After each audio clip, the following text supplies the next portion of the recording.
Al doctor Pablo Moctezuma Barragán.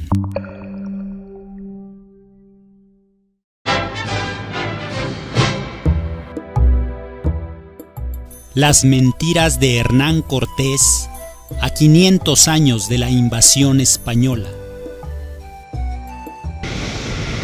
A 500 años de la invasión española y de haber sufrido 3 siglos de colonialismo, hoy en el siglo XXI estamos sufriendo los embates del neocolonialismo en contra del pueblo de México, como son las privatizaciones, por parte de un gobierno autoritario. Hay una gran propaganda que nos quiere hacer creer que está en nosotros mismos, en nuestra naturaleza, este autoritarismo y este entreguismo hacia el extranjero. Y como ejemplo nos ponen al sistema político que había antes de la invasión española y a los tlatoanis. Todo esto es absolutamente falso. A 500 años de la invasión española es importante que rompamos ya con el colonialismo mental y con todas estas ideas falsas. El tlatoani no era el que mandaba, no era un rey, no era un emperador. Siempre se nos habla de los emperadores, los reyes.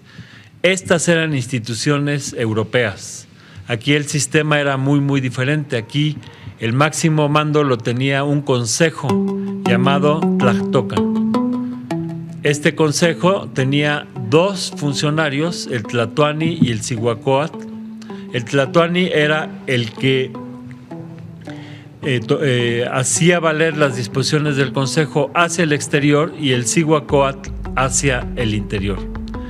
En todo este sistema había esta dualidad. Por ejemplo, había 2 máximos jueces. Uno era el Huitznatlailo y otro el Tizociahuacatl.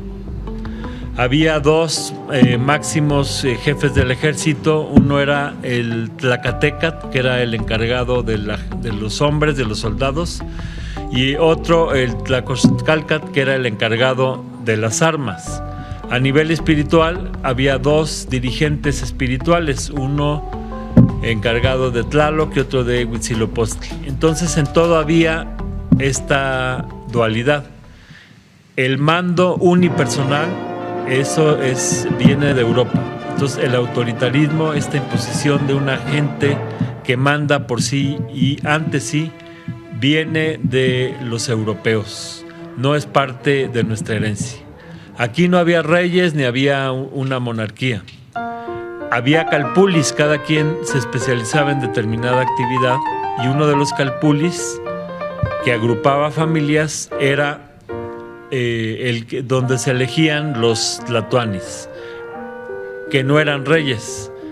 Por ejemplo, Cuauhtémoc era sobrino nieto de Cuitláhuac. Cuitláhuac era medio hermano de Moctezuma Xocoyotzin. Moctezuma Xocoyotzin era sobrino de Ahuizotl. Ahuizotl era hermano del anterior, que fue Tizoc. Tizoc era hermano de su antecesor Axayacat. Axayacat era nieto de Moctezuma y Huilcamina, de modo que podemos ver que podía suceder al tlatoani un sobrino, un nieto, un hermano, un hijo, en fin, cualquier miembro del clan podía ser electo para ser tlatoani, y eran electos por sus méritos. Nada más distinto a la monarquía europea, donde había el mayorazgo, donde el hijo mayor era el que le correspondía el trono. Entonces es importante que rompamos con este colonialismo mental y que vayamos conociendo nuestras propias instituciones. A 500 años de la invasión española, pues no es justo que sigamos desconociendo de nuestras culturas que durante miles de años lograron aquí una gran organización en un territorio donde incluso no existía la propiedad privada, y la base era el calpulli, que cobijaba a todos los miembros de la sociedad, agrupada en grandes familias. Conozcamos nuestra historia, conozcamos nuestras raíces y rompamos ya con el eurocentrismo y con todas estas mentiras que se están propagando desde la invasión europea.